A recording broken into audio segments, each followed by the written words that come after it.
relationship with Ramakrishna Math, specifically with Amitabh Maharaj in Nagpur and then Swami Akhandananda in Saragachi. I had read all these incidents in Param Pujaniya Guruji's Jeevan. When I was studying Param Pujaniya Guruji's life, I had studied about that phase in which he went to Saragachi and was with Swami Akhandanandji and all that.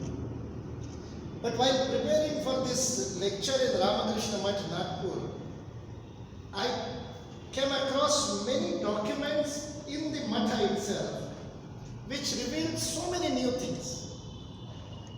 And some of those documents, which were letters by Param Pujaniya Guruji to Amitabh Maharaj from Saragachi and Amitabh Maharaj later to Param Pujaniya Guruji from Ramakrishna Math, Nagpur to Saragachi. And then reminiscences of Amitabh Maharaj, reminiscences of Param Pujaniya Guruji's Guru Bhai there, Swami Nirmayananda in Saragachi and all that. And while reading all those reminiscences, one very particular experience which I want to share here at the beginning of this talk today, because that is pertinent to the subject that we are going to deal. Amitabh Maharaj writes in one of his letters to some other sannyasi, and in that letter he says, in the form of Param Pujaniya Shri Guruji, Swami Akhandanandji gave Narendra again to Bharat Mata. It was as if Swami Vivekananda was reborn, and as Ramakrishna Paramahansa said to Vivekananda, that your personal mukti is not your agenda. You are not born for personal mukti. He said that such a petty thing you should not even think about. Look at it. Talking about moksha, Ramakrishna Paramahansa, the Guru is saying to Narendra that this is a petty thing. You are not born for such a petty thing, or your personal mukti. You have to do a very big work. He used the word, you have to become a banyan tree, Vatavriksha, which will give shelter to so many people, and you have to do work of mother. And Swami Vivekananda could not understand. He went to Kanyakumari and there he understood which mother Ramakrishna was talking about, and then he worked for Bharat Mata, we all know.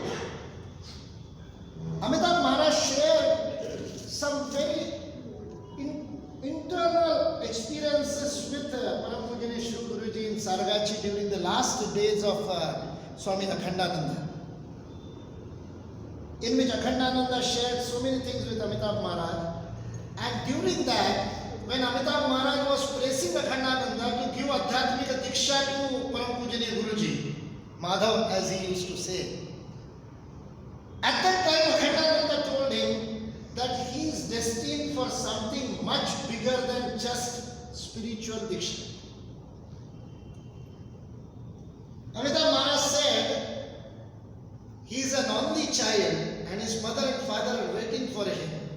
He should go back and do practice. He had done LLB. Akhandanandji said, I will give him Diksha, but he will not practice law. Then what he will do? So Akhandanandji shared it with Amitabh Maharaj, which Amitabh Maharaj has written in one of his letters to one of his Guru Bhais, not related to RSS, not related to Sangha. In that Amitabh Maharaj writes, Akhandanandji told me that Param Pujaniya Guruji Madhav will be propagating or advocating the cause of Bharat Mata. His birth is for that. Why I started with this? There are many facets of Param Pujaniya Shri Guruji's life. Many facets. His Vidvatta. Some words in Sanskrit I am using because they are not translated. Vidvatta cannot be translated. You cannot call it knowledge, you cannot call it wisdom. It is much more than that. It is experiential, that kind of a knowledge which comes in Vidvatta. So Param Pujaniya Shri Guruji's Vidvatta was out of experience. He would talk about Shastras, he would talk about Upanishads, not just out of study, not just out of reading the books, not It was his personal experience that he would share. So that Vidvatta is one thing. Param Pujaniya Guruji's immense love for motherland, which cannot be fathomed, which we cannot, it cannot be quantified. That is another facet. Another very beautiful facet, when I was discussing, when Mythic Society wrote the email and they wanted me to speak on the Rashtriya Chintan of Shri Guruji, but they had written one line, if you want you can change the topic and you can have some other topic also. And I thought I should speak, that was my personal, for 1 or 2 days, I thought about I should speak on the Karyakarta Nirmana of Param Pujaniya Guruji. And that is another fantastic facet. The stalwarts that Param Pujaniya Guruji has created, not only in the Sangha hierarchy, but even outside RSS, Param Pujaniya Guruji is like Parasa Sparsha, that Parasamani, whoever it touches, it changes that into. So creating stalwarts, Karyakartas, who will work for the good of the nation in all walks of life. Param Pujaniya Guruji's that facet of life is another facet of life which is not talked about much. There are many such facets, one of the facets of his Rashtriya Chintana. Again, Rashtra cannot be translated. Nation is not the translation of Rashtra. Nationalism is a very, very wrong word to use for the Rashtriya Chintana of Param Pujaniya Guruji. So I will use Rashtriya Chintana itself, in English also. So Param Pujaniya Guruji's Rashtriya Chintana, which we will be speaking of, which we will be discussing now. Before that, we have to understand the whole personality of Param Pujaniya Guruji. If it has to be explained in one word with all these multifaceted personalities, one word if it has to be explained, Param Pujaniya Shri Guruji was in and out, complete, comprehensively Adhyatmika personality. His Rashtriya Chintan was Adhyatmika Rashtriya Chintan. His Karyakarta Nirman was Rashtriya Chintan. His Sangatana Shastra was Adhyatmika. His Rashtriya Chintan was Adhyatmika. His Karyakarta Nirman was Adhyatmika. His Sangatana Shastra was Adhyatmika. His Vidvatta was Adhyatmika. That Adhyatmika Adhisthana, that base of Param Pujaniya Shri Guruji, gives a totally different connotation to Rashtriya Chintan. Rashtra, or the concept of Rashtriyata, the concept of nationhood, if it has to be said in English, is more of a politico-economic concept in the modern academic parlance. When they talk about Rashtra, they talk about Rashtriyata, they talk about nationalism, they talk about nation, they talk about nation state. They talk about the essentials of any nation. They will talk more about the political and economic aspects of state. Nation building, the word itself, is translated into economic growth, political strength, sovereignty, military strength, and there is one word, because I was secretary at Vivekananda International Foundation and worked with Ajit Doval very closely for 3 years. This word, I have heard this word so many times. It is a word which is not used in common parlance in the media or other way. But in the strategic community, this is a very common word, and that common word is CNP. They are not worried about GDP. The strategists are worried about CNP. CNP is comprehensive national power. So the world of strategy thinks in terms of comprehensive national power. When you talk about comprehensive national power, that is the only modern concept in the field of strategy of international relation, which includes Sanskriti, which includes arts and aesthetics, which includes what they now call soft power, power of Bollywood in the international relations. That is now part of CNP, comprehensive national power. And now they discuss about, when they discuss about China, when they discuss about Bharat, when they discuss about US, and who is going to lead the world in the next, say, 50 years, 30 years, they do not discuss about GDP growth. Not in the strategic parlance. This GDP and all that is for media. Number one GDP, number two GDP, it is for media. They talk about comprehensive national power. So International Yoga Day is one of the greatest victories in enhancing the CNP of the country. This is how the strategists look at this. That is the only place where we find the mention of this Adhyatmika power of a nation, of the Rashtra. But when we read Param Pujanya Shri Guruji and his thoughts on the Rashtra, his thoughts on how Bharat is unequivocally a Hindu Rashtra, what is the basis of this Hindu Rashtra?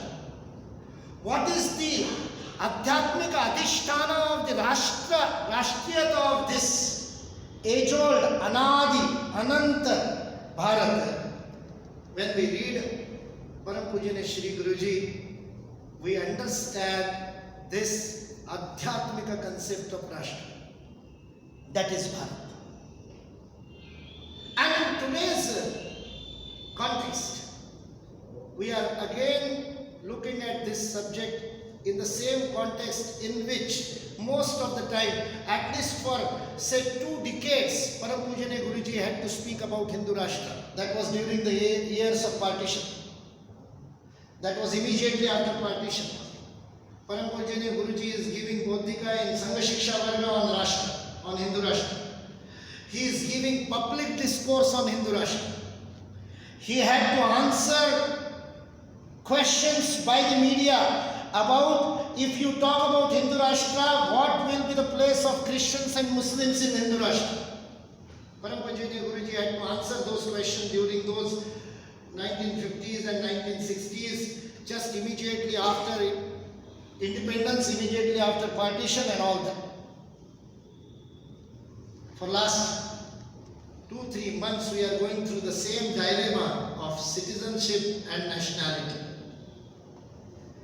The dilemma of citizenship versus nationality. The discourse on Rashtra, the discourse on Rashtriyata, the discourse in media, the discourse in academia, because I am now working in Bharatiya Shikshan Mandal, I am very much closely related to the academia. The way the universities think, the way the university scholars talk about these topics. All the big and small universities. I was just a couple of weeks back, I was in Jadavpur University, Calcutta. And there we were discussing about the CAA is a very big issue in Bengal. In Jadavpur University, discussing it with very top level of academicians, sociology, political science, economy. Some 25 top professors of Jadavpur University were gathered in one small house, and I was discussing with them all these issues. Those who would not prefer to be named, in such a hostile scenario they are working. If it is known that they attended Bharatiya Shikshan Mandal meeting, it will be difficult for them to go to Jadavpur University, their classroom. In such a hostile atmosphere they are working. In that, what academics are thinking about this concept of Rashtra in today's context. How we look at the refugees versus illegal immigrants. How they should be looked at. These all are issues which were discussed during Guruji's time. And there is an uncanny similarity of situation. After say 60, 70 years, almost 6.5 decades, Bharat is going through the same turmoil, and that turmoil is more intellectual than political. It is an intellectual churning that we are going through, and that's why we must read Param Pujanya Shri Guruji on the concept of Rashtra. We must read Param Pujanya Shri Guruji on the concept concept of Hindu Rashtra. Why Bharat is Hindu Rashtra? He is not talking about Bharat should be declared Hindu Rashtra. No. He is talking about Bharat is Hindu Rashtra. There cannot be anything else. And he goes on giving anecdotes from Param Pujaniya. Guruji is giving anecdotes from lives of Nehru. He has given anecdotes from life of Stalin. He is quoting Stalin to prove that how Rashtra is more of a Sanskritic and Adhyatmika concept than politico-economic concept. This concept of Rashtra is in Bharat is an ever expanding circle of our psychic being. Who am I? That basic question which defines Adhyatma. Kastam koham puta ayata. Shankaracharya is asking. And then in next tantra he says, iti paribhavaya nitya vichara. Every day you should ask this question to yourself. Who am I? Where from have I come? That question of who am I, we answer, we reply in our life, in our acharana, in our vyavahara, in whatever we do, in the way we relate with others, in the way we relate with our neighbors, in the way we relate with our family members, in the way we relate with the society at large, the collective relationship, we are always answering this question, who am I? And the question, the answer to this question depends on how large is your heart, how expanded is your being, how expanded is your idea of your own self. And the most natural, biggest, largest expansion of my being, my abhinivesha, my asmita, who am I, is Rashtra. The most natural, largest expansion to which I can go to. Who am I? I am a human being. Who am I? I am so and so, son of so and so, of this gotra. If you go to any puja for any temple, then you will have to tell your gotra. Gotrotpannaha. So you have to tell your rishi. So that is one causation which gives your parichaya. That is what you think you are. Then your family becomes your parichaya. When you are talking about gotra, your family is your parichaya. When you talk about your society, I am from so and so, I speak Marathi, I am Marathi Bhashi. So my enlarged identity becomes that. The largest expansion of my identity, natural largest expansion of my identity is Rashtra, which comes first to our mind, which should come first to our mind. Thanks to this colonial education that we are still following, our universities are seeing exactly opposite.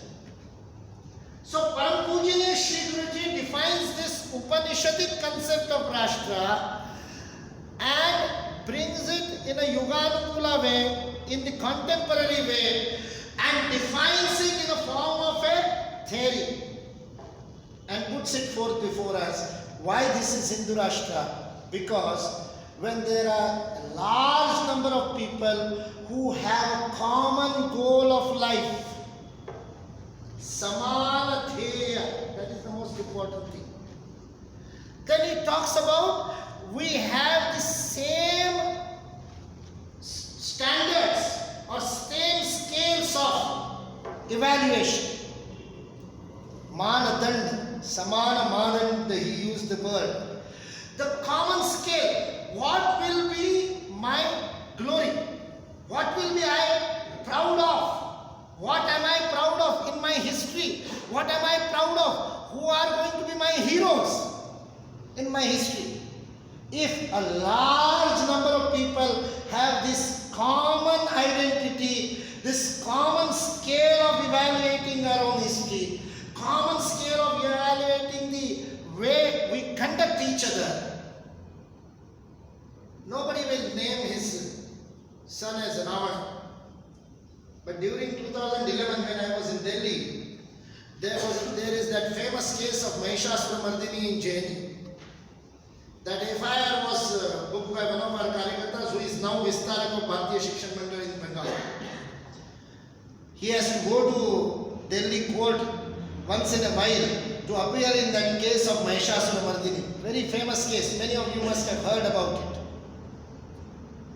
This kind of a perverted mind, perverted intellect, trying to break this common sense of pride.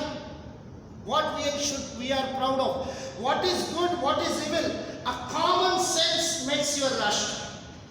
Param Pujya Shri Guruji referred to the education, how education is breaking this common feeling of goodness, common feeling of pride in our history. Now that which brings out this Rashtriyata is this expansion of your heart is through all these three things, and this common thread is the thread of Sanskriti. Again, we cannot use the word culture here. And that Sanskriti is undoubtedly Hindu Sanskriti.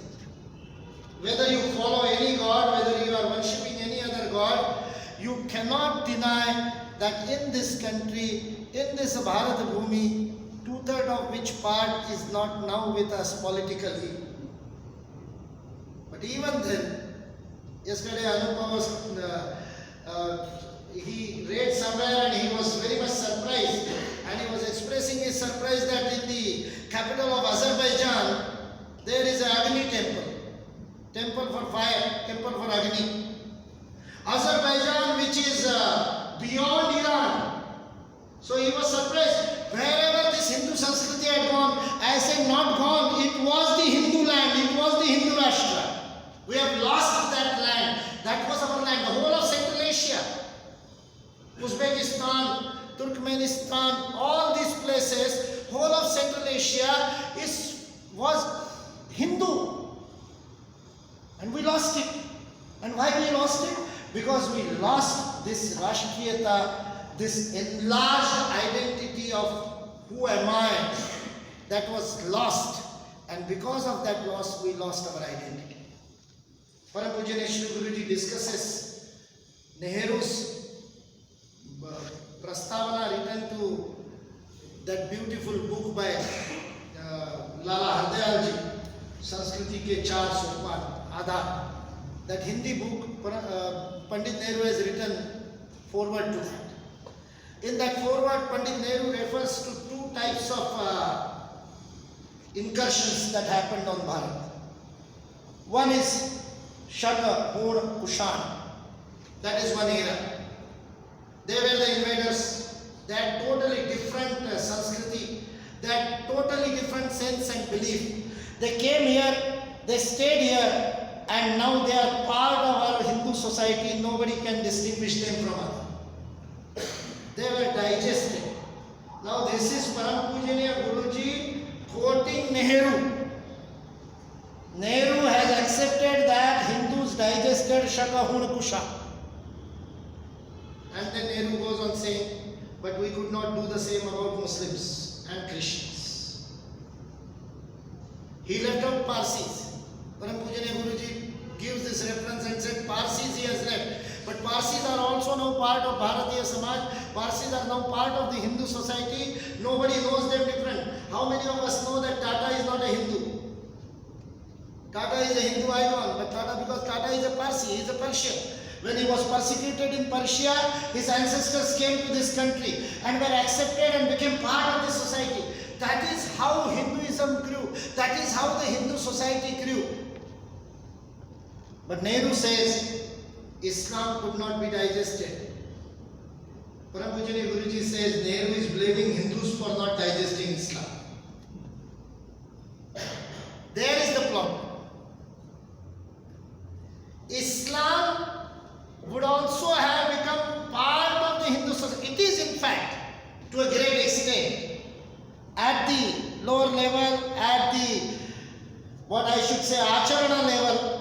I was in Rajasthan border. We took some youth know your borders. That was the program. Seema ko jano.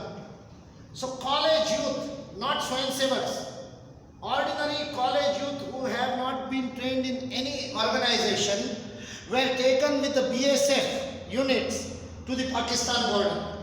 We visited one place called Chomu in Jaisalmer district.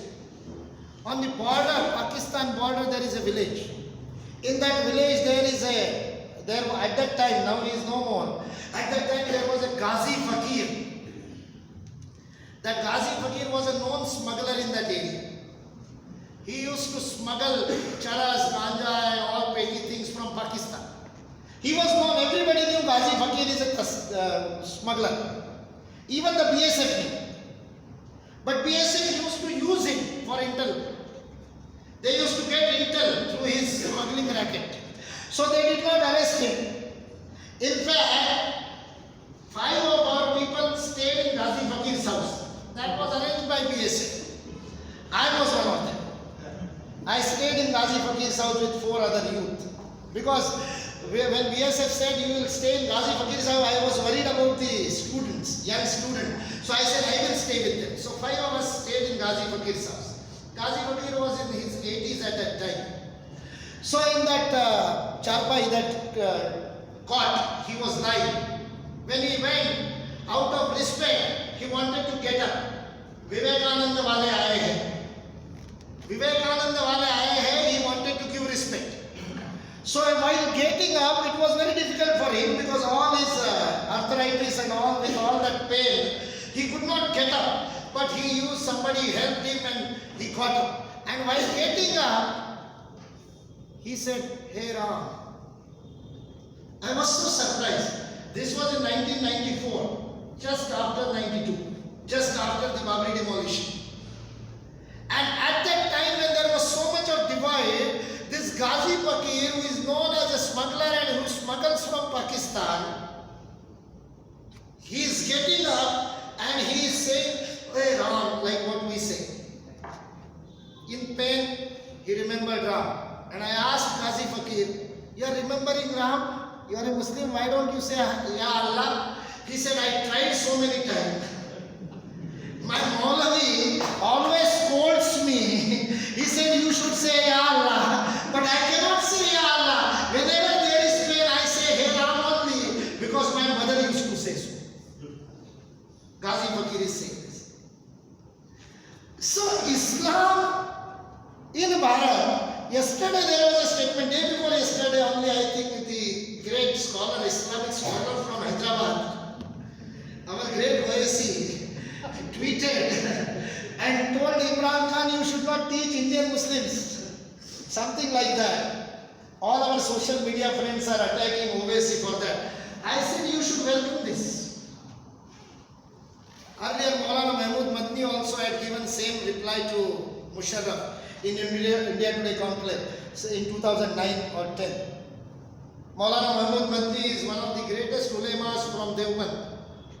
I know him very closely because he was very close to Ajit Dovalji. He used to come there.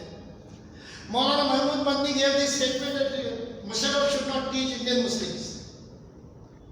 This identity of Indian Muslims, Param Pujya Shri Guruji is saying, this is the identity which should be emphasized. Param Pujya Shri Guruji has used this word. Bharat के मुसलमान हज में हिंदू मुसलमान के रूप में जाने जाते हैं. I read it in Guruji's one of the lectures. I being from the Swami Vivekananda tradition, we have been told that don't believe unless you know yourself. During one of our camps in Bhopal, our tent house man was a Muslim.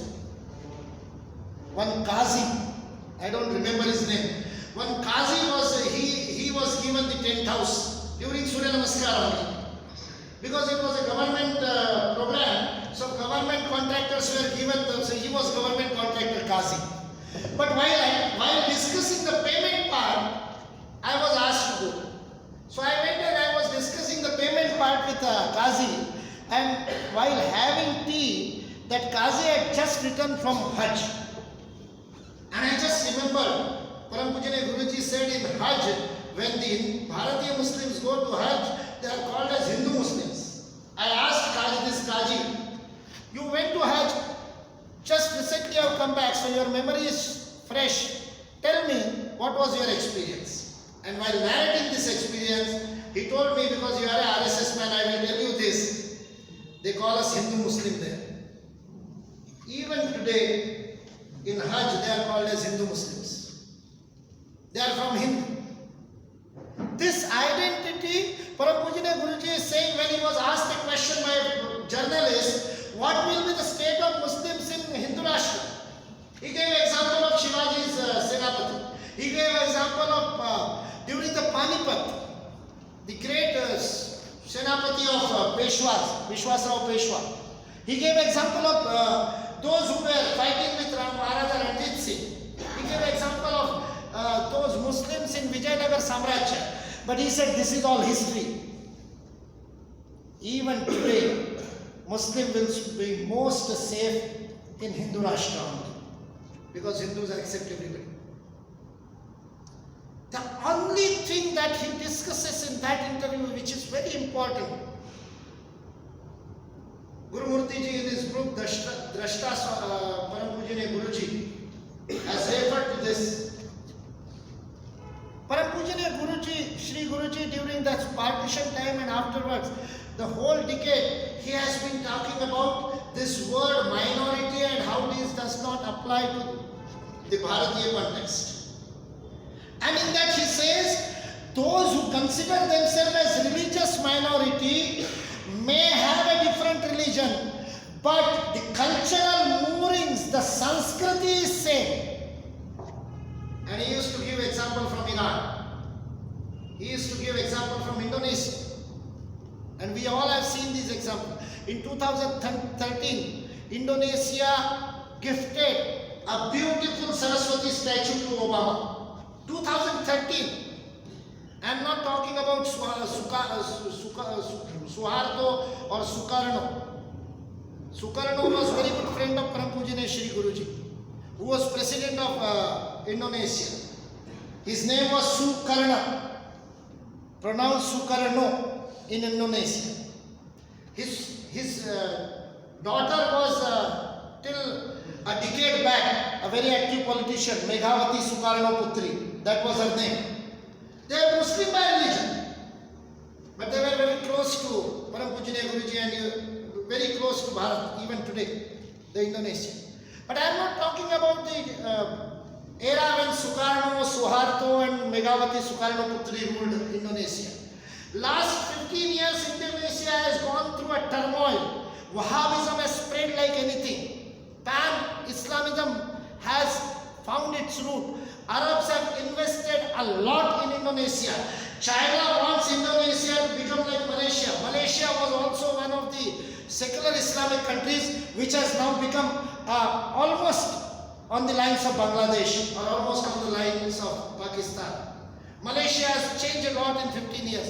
Indonesia has not changed that much, but no doubt there is a turmoil. And winning election in Indonesia without getting the Wahhabi support or the Muslim support, Sunni support is very difficult nowadays. So the politics of appeasement has started in Indonesia. Even today, Indonesia flouts Ramayana as its national epic. They spell it Ramakin, K-E-I-N, Ramakin. Ramakin is their national epic. When UNESCO asked in 1998 to all the countries to send their national epics for the archival purpose, in 1998, Bharat denied that we do not have any national epic. Bhagavad Gita was asked to be projected as national epic, but it was not accepted by our foreign ministry and Bharat denied. But UNESCO got 18 countries which said Ramayana is their national epic. One of them was Indonesia. Indonesia has got the largest Muslim population even today. 35 crores of Muslims reside in Indonesia. They are Indonesian citizens. Largest Muslim population in the world, and that Indonesia in which the Muslim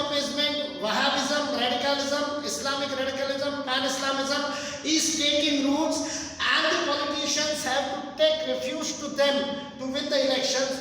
That Indonesia in 2013 gifted Obama with a beautiful 16-foot marble statue of Saraswati, which is installed there in Indonesian embassy, just 2.5 miles away from White House. It's a very beautiful photo. I put that photo on my laptop's desktop, so that every day when I open my laptop, the first thing I do darshana of Saraswati. Beautiful statue of Saraswati, standing Saraswati, marble Saraswati, with golden ornaments, Kamalasana, Hansavahini, Veena, Pustakadharini, everything, whatever we talk about, and beautiful expressions on her face. You search Saraswati in Washington DC, Indonesian Saraswati in Washington DC, and Google, you will get beautiful photographs of that Saraswati. That was donated, gifted to America by Indonesia. The plaque reads, Goddess of Learning, Saraswati. I did research, 2013. I searched a little bit where from this statue is made. That statue is a replica of a statue which is installed in University of Jakarta. The Vice Chancellor of University of Jakarta, sir, every day, who is a Muslim, by the way, every day puts flowers at the feet of Ma Saraswati and then sits in his office. Whenever I go to universities, I narrate this and challenge the Vice Chancellors in secular Bharat to do the same. Param Pujanya Shri Guruji used to give examples of this is Indonesian Muslims. Last year, during Vijayadashmi, I was in Ayodhya. Ramanohar Lohia Awadh University had invited Ramayana playing troops from different countries. From Thailand it was there, from Sri Lanka it was there. One troop from Indonesia I was interested because I had read so much about it, I had spoken so much about Indonesian Ramayana. They play Ramayana like Ramalila, Indonesia. 10 days Ramayana is played. Hanumana is the narrator. In Indonesian Ramayana, Hanumana is the narrator. The entry is with a rope from above.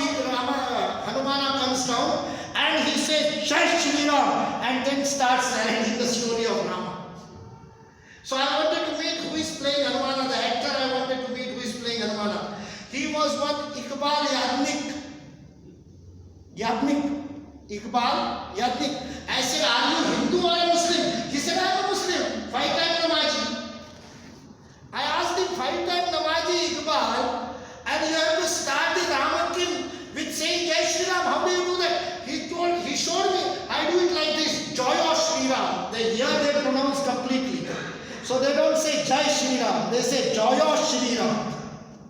So he said Jaya Shri Ram. He showed me. I said, you are not bothered. And he gave me the same answer which Sukarno had given to Param Pujanya Shri Guruji somewhere in 60s. Sukarno has said early 60s or late 50s. Sukarno, when Guruji asked him, how being a Muslim majority country, how your airlines is named as Garuda Airways? How do you have this Ramayana as your national epic? And Sukarno has said, we may have changed our religion, but our forefathers are same. This Param Pujanya Guruji used to quote many times.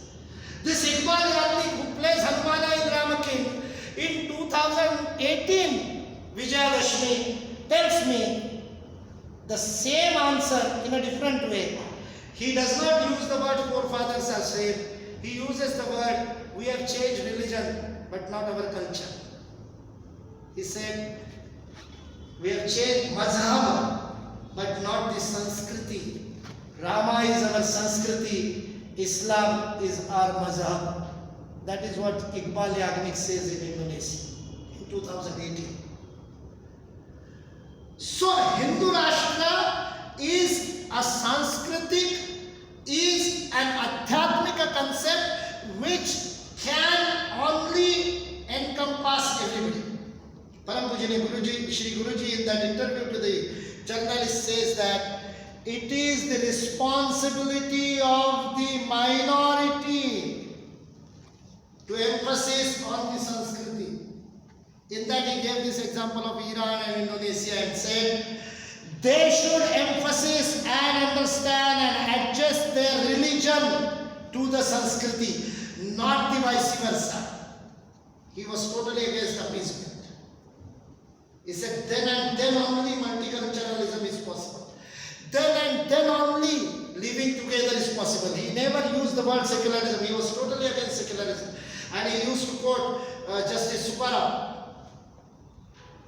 Justice Subbarao famously said in one of his judgments, wrote in one of his judgments, it is in the annals of Supreme Court, as a part of a judgment he has written, the Constitution of Bharat does not have the word secularism.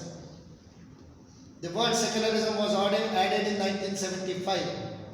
Dr. Babasaheb Ambedkar's Constitution, the draft of Constitution does not mention secularism even at any one place in the Constitution. This word secularism was added by 42nd Amendment to the Constitution in 1975. The same amendment by which emergency was imposed. Same amendment by which fundamental rights were denied to the citizens of this country. The same amendment.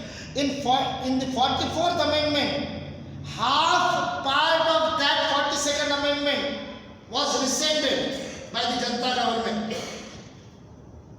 The question still remains, why? Why the full 42nd Amendment was not rescinded? The word socialist and secular in the preamble of Constitution was inserted in 1975. So during Param Pujya Shri Guruji's life, secular was not the constitutional word. Secular was inserted in the Constitution, preamble of the Constitution, that too not in the body of the Constitution. They cannot insert it in the body of the Constitution.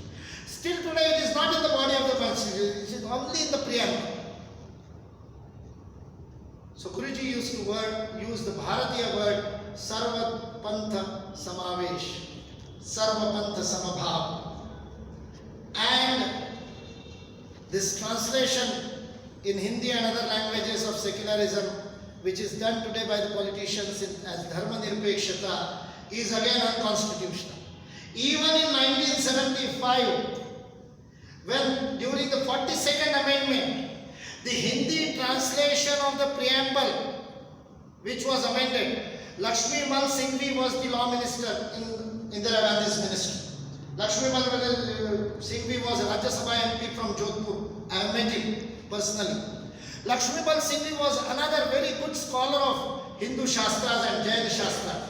Lakshmi Mal Singhvi was the law minister and he saw to it that the translation of secularism is not Dharma Nirpekshata. The Hindi translation in the preamble in 42nd Amendment and even today in the official copy of the Constitution, the Hindi translation reads Pantha Nirpekshata and not Dharma Nirpekshata. Even today. That was Lakshmi Mal Singhvi's contribution. Param Pujya Shri Guruji did not use this word.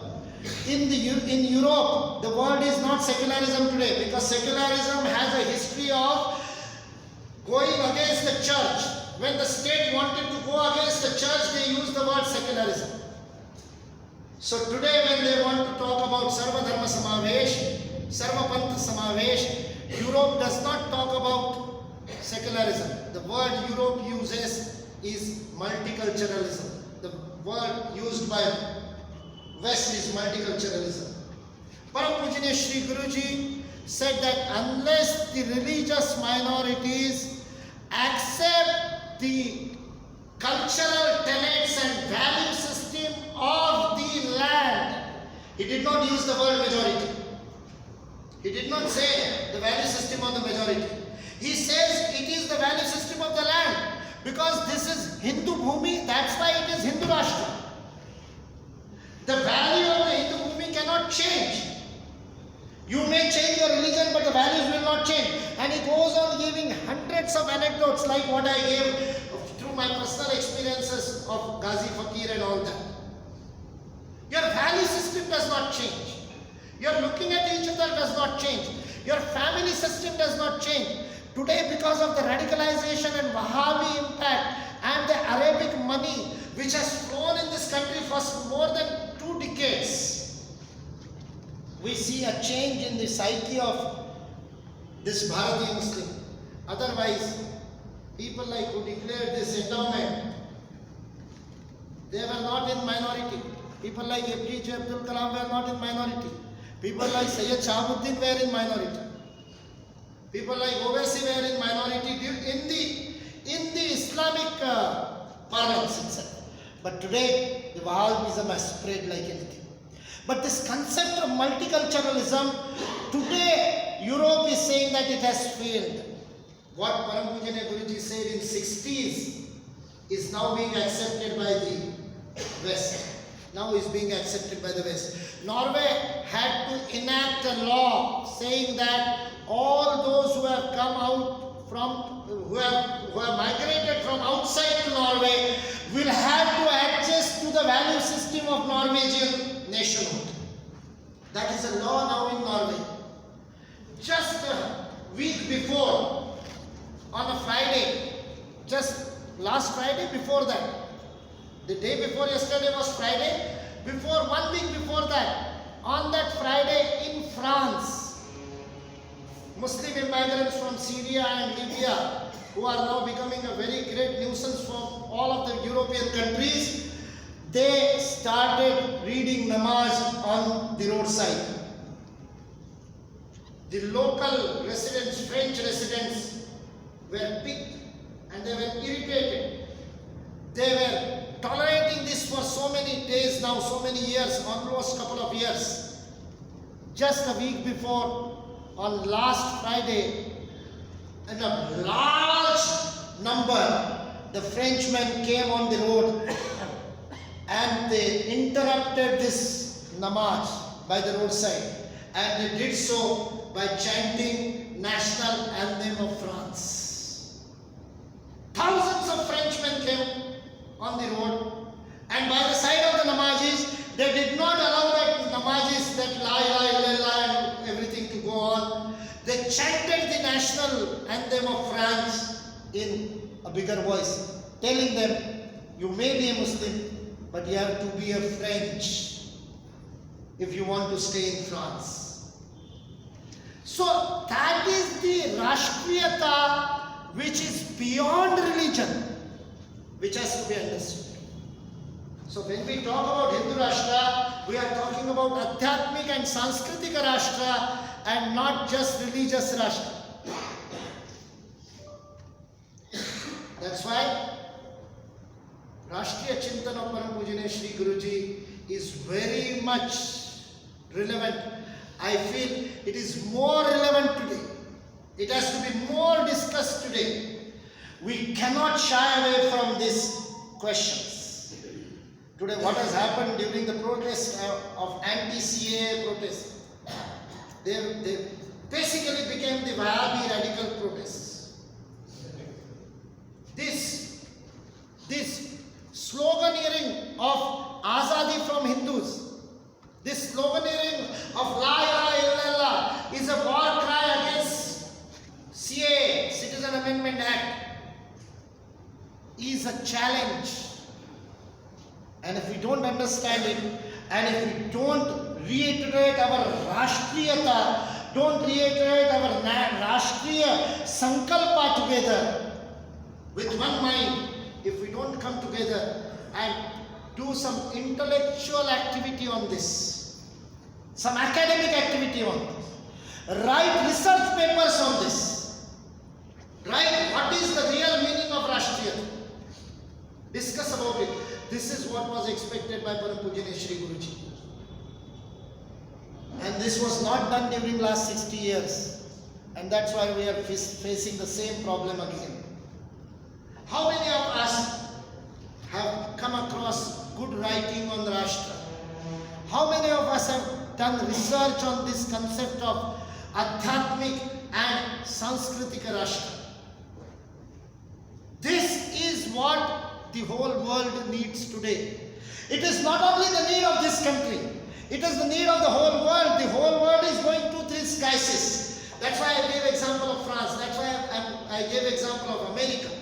They are all going through this crisis. Norway is going through Russia is going through this crisis. Japan has stayed away from it because they have not allowed anything. They have not allowed any masjid to be built. China is now crushing all the masjids. They are writing new Quran. China does not have democracy.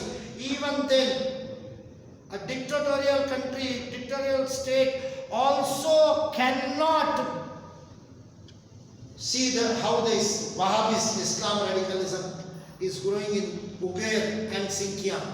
So they have to take strong measures. In this country, we have got a democracy. Our Rashtra is a democratic Rashtra today. Param Pujya Shri Guruji has written 2 essays on democracy. He has spoken so many times, but very beautiful essays on democracy. And he talks about it, which may be a controversial subject today.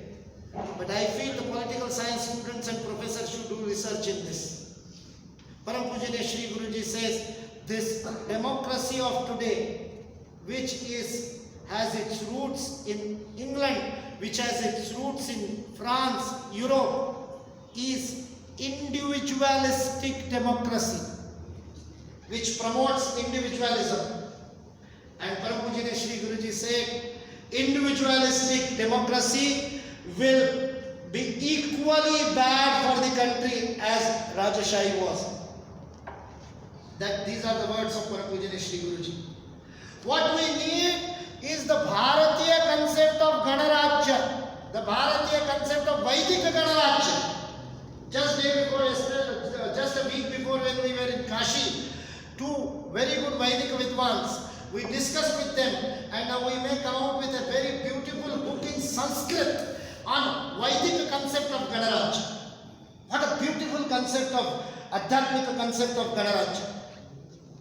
So this Bharatiya, Sanskritic, Adhyatmic Republic, this democracy, which can be called as collective democracy, not the individual democracy, Adhyatmika democracy, integrated democracy, democracy based on Ekatma Darshana, that only can save the whole world.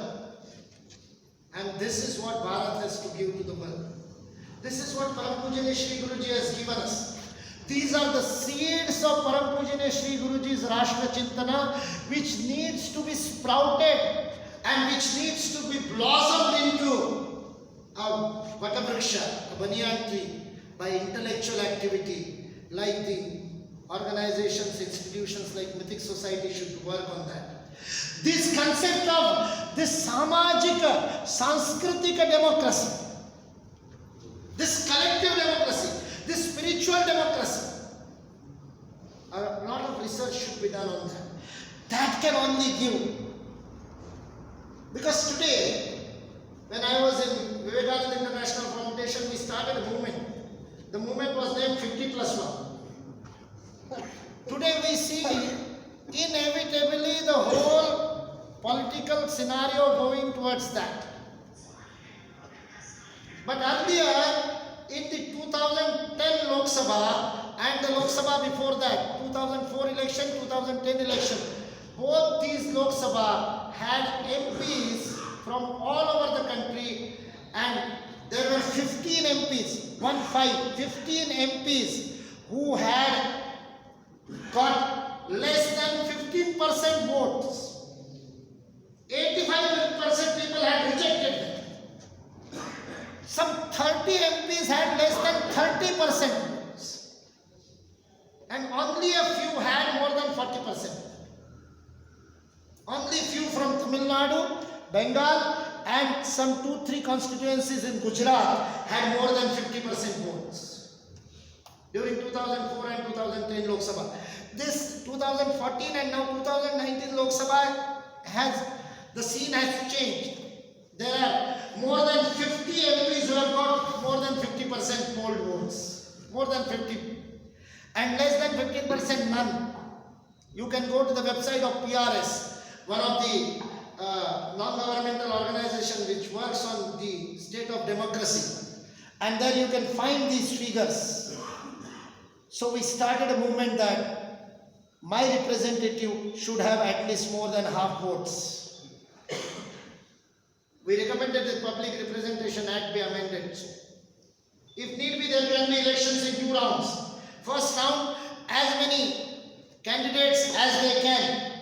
And if none of them gets more than 50% polled votes, not the registered votes, that day polling how many voters have voted, at least 50% plus 1 should be the winning margin. Otherwise, there should be second round between number 1 and 2. The second round will have only 2 candidates, so one will have to get more than 50%. This can happen only if the democracy is Sanskritic democracy. Being an individual democracy, it is breaking the society. If I have assured vote of 18% from my caste, I will see to it that the society breaks into so many pieces that no other group is larger than 18%. This is the curse of democracy, which Param Pujya Shri Guruji talked in 1950s. During the constitutional debate which was going on, Param Pujya Guruji talked about democracy, perils of democracy, which are now being quoted by the adversaries as saying that Param Pujya Shri Guruji was against democracy and he wanted autocracy. He never wanted autocracy. What he wanted was a spiritual democracy, a real democracy, a cultural, a Sanskritic democracy. So this concept of Rashtra and Rashtriya Chintan in Param Pujya Guruji's, this Mahasagar, the ocean of Vangmaya of Param Pujya Shri Guruji, we should bring out these seeds, work on them. Lot of academic and intellectual work is needed on these seeds, and which can be a guideline for the whole world tomorrow. This concept of multiculturalism, this concept of one culture expressed in many forms, this concept of this ekatva, this oneness expressing itself in diversity, not unity in diversity, but oneness expressing in diversity. There is a difference. This diverse universe is one, that is Adhyatma. Param Pujya Shri Guruji talks about this. It is not ekata in vividata. It is ekatva expressing itself in vividata. Now these concepts have to be worked on academically and intellectually. Then only we will be able to solve these problems of today. Not just by agitation, not just by political actions. That is needed. Political will is needed. That is to be done. But more of an intellectual activity and academic activity is needed on this concept of Hindu Rashtra, this concept of Rashtriyata, this concept of Sanskritika Rashtra, this concept of Adhyatmika Rashtra, this concept of nation state versus Rashtra.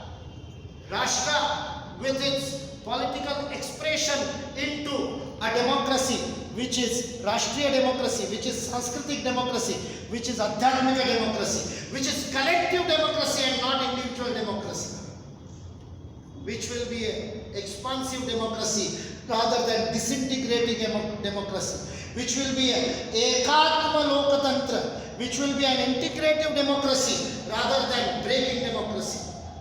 These things have to be worked on, and these are the few things which I could mention today. In today's context, there are many eternal things which Param Pujya Shri Guruji has talked about Rashtra.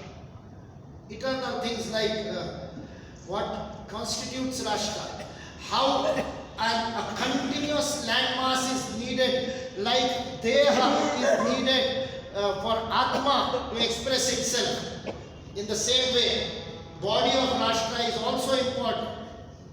Many of us think that body is needed only for the country. Rashtra does not need. Rashtra also needs body. And that's why he used to give example of Israel. The nation was scattered, the Rashtra was scattered all over till they did not have the body, the landmass. When Israel got the landmass, the Rashtra could express itself. So, body should be defended. This Rashtra should be defended. Param Pujya Shri Guruji gives one anecdote, and I will end with that.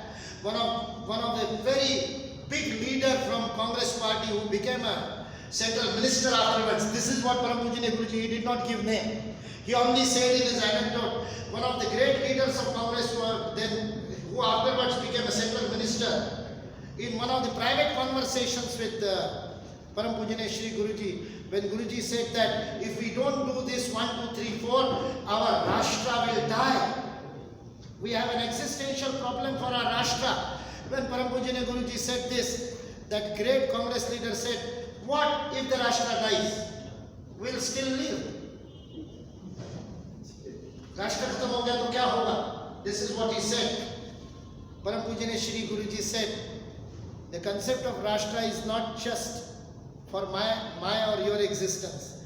Param Pujaniya Shri Guruji replied to him, when your body will die, then also you will exist. Because science has proved the law of mass can never be converted. The mass is eternal. So your Raksha will remain eternal even after your body dies. So why you take food? The concept of Rashtra cannot live without the body. And the body of Rashtra is this. And we have lost 2/3 of the body of our Bharat Rashtra. 2/3 body of this Hindu Rashtra is lost. Not a single inch of land can be lost. In fact, we have to reclaim our lands. And that should be our hope. That should be our national hope. That should be our Rashtriya Sankalpa. To work together to achieve that goal, to achieve that vision of Param Pujaniya Shri Guruji of a very strong Bharat, Param Vaibhavam Netume Tat Swarashtra. This Parama Vaibhavashali Rashtra, that dream, that vision of this great Rishi has to be fulfilled by our own action, by our own efforts. Let us all put those efforts into this action. Thank you.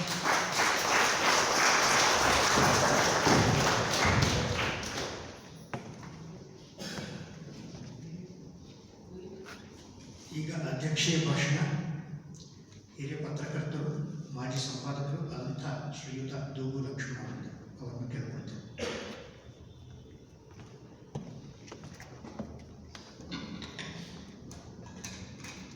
ವೇದಿಕೆಯ ಮೇಲಿರುವಂಥ ಆದರಣೀಯ ಗುರು ನರಹರಿಯವರೇ, ಈಗ ತಾನೇ ಸವಿಸ್ತಾರವಾಗಿ ಶ್ರೀ ಗುರೂಜಿಯವರ ರಾಷ್ಟ್ರ ಚಿಂತನೆಯ ಕುರಿತು ಮಾತಾಡಿದಂಥ ಸನ್ಮಾನ್ಯ ಮುಕುಲ್ ಖಾನೆಟ್ಕರ್ ಅವರೇ, ಇಲ್ಲಿ ಸೇರಿರುವ ಎಲ್ಲ ಹಿರಿಯರೇ, ಸೋದರ ಸೋದರಿಯರೇ,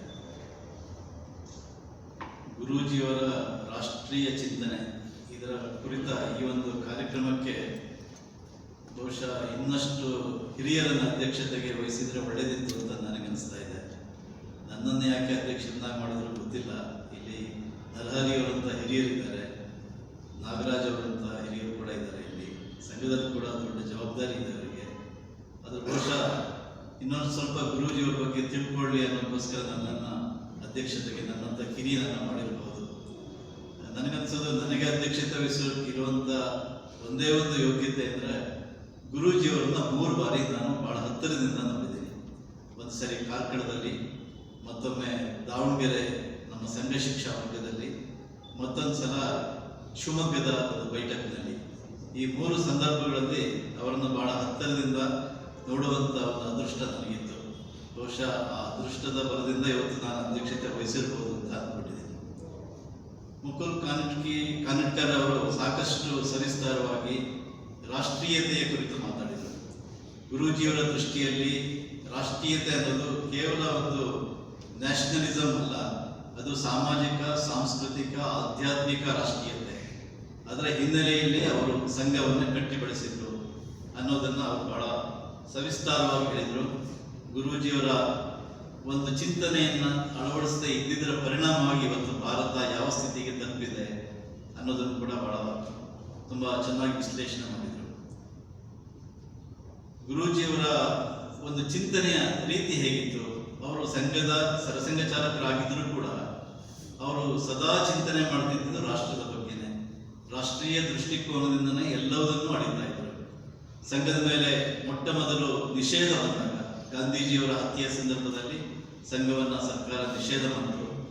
ಆಗ ಸರ್ಕಾರದ ಪೊಲೀಸ್ ಶಕ್ತಿ ಮತ್ತು ಕಾಂಗ್ರೆಸ್ಸಿನ ಗೂಂಡಾ ಶಕ್ತಿ ಇವರೆಲ್ಲ ಸಂಘದ ಮೇಲೆ ವಿಪರೀತವಾದ ಆಕ್ರಮಣವನ್ನು ಮಾಡಿದರು.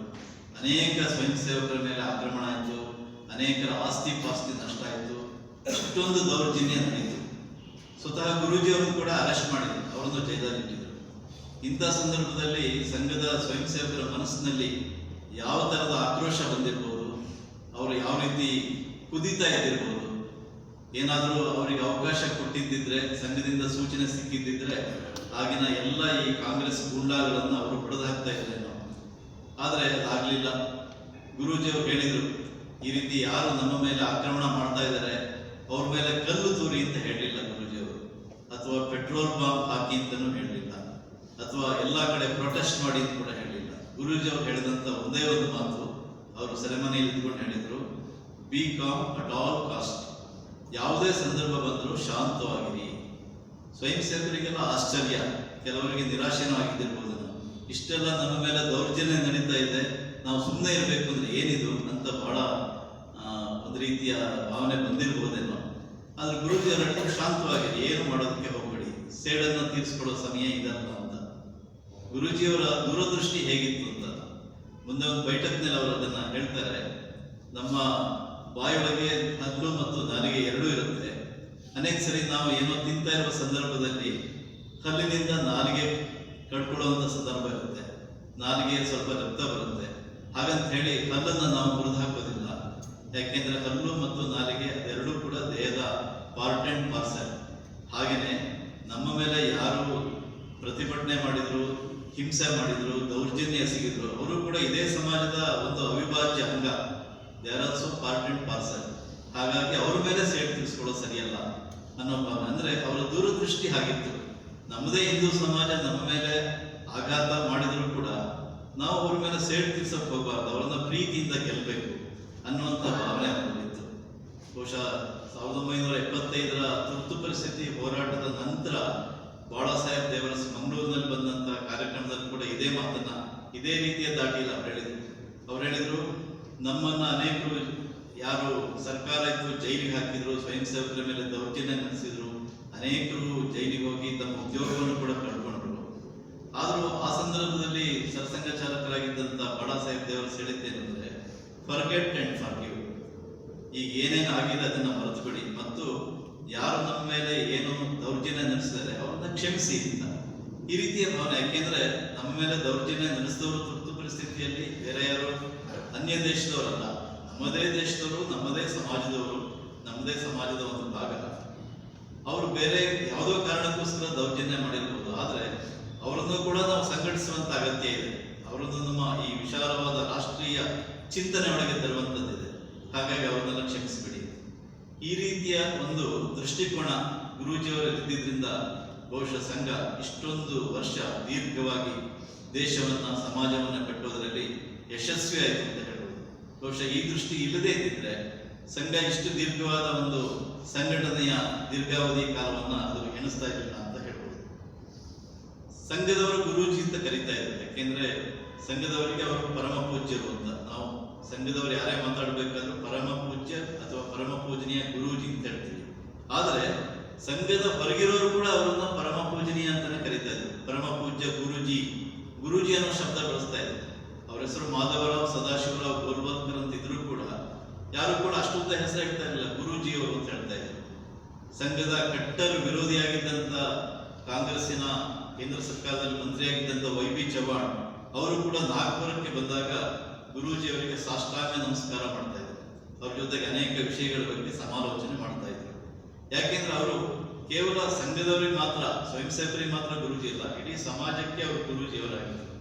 ಅನೇಕ ಗಣ್ಯರು, ಅವರ ನೆಹರು ಇರ್ಬೋದು, ಶಾಸ್ತ್ರಿ ಇರ್ಬೋದು, ಅಥವಾ ಸರ್ದಾರ್ ಪಟೇಲ್ ಇರ್ಬೋದು, ಡಾಕ್ಟರ್ ರಾಮ್ ಮನೋಹರ್ ಲೋಹಿಯಾ ಸಮಾಜವಾದಿ ಮುಖಂಡ, ಅವರು ಕೂಡ ಗುರೂಜಿಯವರನ್ನು ಬಹಳ ಆತ್ಮೀಯತೆಯಿಂದ, ಬಹಳ ಅಭಿಮಾನದಿಂದ, ಗೌರವದಿಂದ ಪ್ರೀತಿಸ್ತಾ ಇದ್ದಾರೆ. ಒಂದು ಸರಿ ಒಂದು ಘಟನೆ ನಡೀತು, ಅದರ ಒಂದು ಉಲ್ಲೇಖ ಮಾಡ್ತೀನಿ. 60ರ ದಶಕದಲ್ಲಿ ಒಬ್ಬ ಸ್ವಯಂ ಸೇವಕ, ಆತ ಪ್ರಚಾರಕರಾಗಿ ಹೊರಟ. ಅವರ ತಂದೆಗೆ ತುಂಬಾ ಕೋಪ ಬಂತು. ಈ ಪ್ರಚಾರಕರಾಗಿ ಹೊರಟ್ಬಿಟ್ಟಿದ್ದಾನೆ, ಇವನು ಉದ್ಯೋಗ ಮಾಡಬೇಕಾಗಿತ್ತು, ಮನೆಗೆ ಆಧಾರ ಸ್ತಂಭವಾಗಿ ನಿಲ್ಲಬೇಕಾದವರು ಹೀಗೆ ಹೊರಟಿದಾರಲ್ಲ ಅಂತ ಅವ್ರಿಗೆ ತುಂಬಾ ಕೋಪ ಬಂದು ಅವರು ನೆಹರೂಗೆ ಒಂದು ಪತ್ರ ಬರೀತಾರೆ. ಈ ರೀತಿ ನನ್ನ ಮಗ ಪ್ರಚಾರಕ್ಕಾಗಿ ಹೊರಟಿದ್ದಾನೆ, ಮನೆಗೆ ತುಂಬಾ ಅನ್ಯಾಯ ಮಾಡಿದ್ದಾನೆ, ಆದ್ರಿಂದ ಈ RSS ಅನ್ನು ನಿಷೇಧ ಮಾಡೋದಕ್ಕೆ ನೀವೊಂದು ಕ್ರಮ ಕೈಗೊಳ್ಳಿ ಅಂತ ಒಂದು ಪತ್ರ ಬರೀತಾರೆ.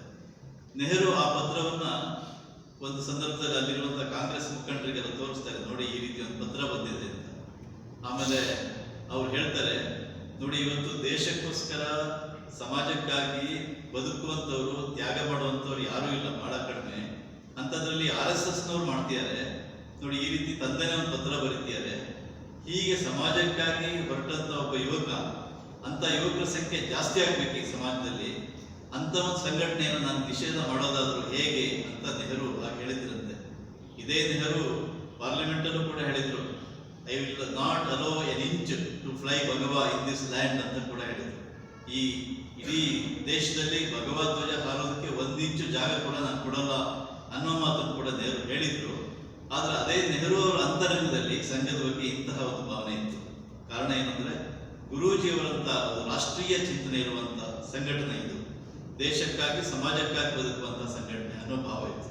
ಬಹುಶಃ ಅದೇ ಕಾರಣಕ್ಕೋಸ್ಕರ 1963ರಲ್ಲಿ ದೆಹಲಿಯಲ್ಲಿ ನಡೆದಂತಹ ಗಣರಾಜ್ಯೋತ್ಸವದಲ್ಲಿ ಮೊಟ್ಟ ಮೊದಲ ಬಾರಿಗೆ ಸಂಘಕ್ಕೆ ಆ ಪೆರೇಡ್ನಲ್ಲಿ ಭಾಗವಹಿಸೋದಕ್ಕೆ ಅವಕಾಶ ಮಾಡಿಕೊಟ್ರು. ಸ್ವತಃ ಸರ್ಕಾರವೇ ಆಹ್ವಾನ ಮಾಡಿತು, ಸಂಘದವರು ಇದರಲ್ಲಿ ಪಾರ್ಟಿಸಿಪೇಟ್ ಮಾಡಬೇಕು ಅಂತ. ಆ ಸಂಘದ ಸರ್ಕಾರದ ಆಹ್ವಾನವನ್ನು ಮನ್ನಿಸಿ ಸಂಘ ಕೂಡ ಅದರಲ್ಲಿ ಭಾಗವಹಿಸಿತ್ತು. ಬಹುಶಃ ಅದೊಂದು ದಾಖಲೆ ಅಂತ ಹೇಳ್ಬೋದು. ನೆಹರು ಮನಸ್ಸಿನಲ್ಲಿ ಸಂಘದ ಬಗ್ಗೆ ಅಷ್ಟೊಂದು ದ್ವೇಷ ಇದ್ದಿದ್ರೆ ಅವರೇ ಪ್ರಧಾನಮಂತ್ರಿ ಆಗಿದ್ರು. ಸಂಘವನ್ನ ಗಣರಾಜ್ಯೋತ್ಸವದ ಪೆರೇಡ್ಗೆ ಯಾಕೆ ಕರಿಬೇಕಾಗಿತ್ತು ಅಂದ್ರೆ, ಎಲ್ಲೋ ಒಂದ್ ಕಡೆ ಅವ್ರ ಮನಸ್ಸಿನಲ್ಲಿ ಸಂಘ ಇರಬೇಕು, ಸಂಘ ಬೆಳಿಬೇಕು, ಈ ದೇಶದಲ್ಲಿ ಸಂಘಟನೆ ಮಾಡಬೇಕು ಅನ್ನುವಂಥ ಭಾವನೆ ಬಹುಶಃ ಇತ್ತು ಅಂತ ಅನ್ಸುತ್ತೆ. ಗೋಹತ್ಯೆ ಕುರಿತು ಗುರೂಜಿಯವರು ಸಾಕಷ್ಟು ಮೊದಲಿಂದ ಎಲ್ಲ ಗಣ್ಯರ ಜೊತೆ ಚರ್ಚೆ ಮಾಡಿ ಗೋಹತ್ಯೆ ನಿಷೇಧ ಮಾಡಲೇಬೇಕು ಅನ್ನುವ ಮಾತನ್ನು ಹೇಳ್ತಾ ಇದ್ದಾರೆ. ಕೆಲವರು ಮೊರಾರ್ಜಿ ದೇಸಾಯಿ ಅಂತವರು ಇಲ್ಲ ಗೋಹತ್ಯೆ ನಿಷೇಧ ಮಾಡಬೇಕಾದ್ರೆ ಸಂವಿಧಾನದಲ್ಲಿ ಒಂದು ತಿದ್ದುಪಡಿ ತರಬೇಕಾಗುತ್ತೆ, ಈಗಾಗಲೇ ಸಾಕಷ್ಟು ತಿದ್ದುಪಡಿ ಆಗಿದೆ, ಅದು ಕಷ್ಟ, ಈ ರೀತಿ ಏನೋ ಒಂದು ಅಡ್ಡಗೋಡೆ ಮೇಲೆ ದೀಪ ಇಟ್ಟಂತ ಮಾತನಾಡ್ತಾ ಇದ್ದಾರೆ. ಆಗ ಗುರೂಜಿಯವರು ಹೇಳಿದ್ರಂತೆ, ಸಂವಿಧಾನಕ್ಕೆ ತಿದ್ದುಪಡಿ ಆಗ್ತಾ ಇರೋದು ಇದೇ ಮೊದಲನೇ ಸಲ ಅಲ್ಲ, ಈಗಾಗಲೇ 23 ಸರಿ ಆಗಿದೆ, ಈಗ ಇನ್ನೂ ಬಹಳ ಜಾಸ್ತಿ ಸರಿ ಆಗಿರ್ಬೋದು, ಇಲ್ಲಿರುವಂತ ನ್ಯಾಯವಾದಿಗಳಿಗೆಲ್ಲ ಗೊತ್ತಿರುತ್ತೆ.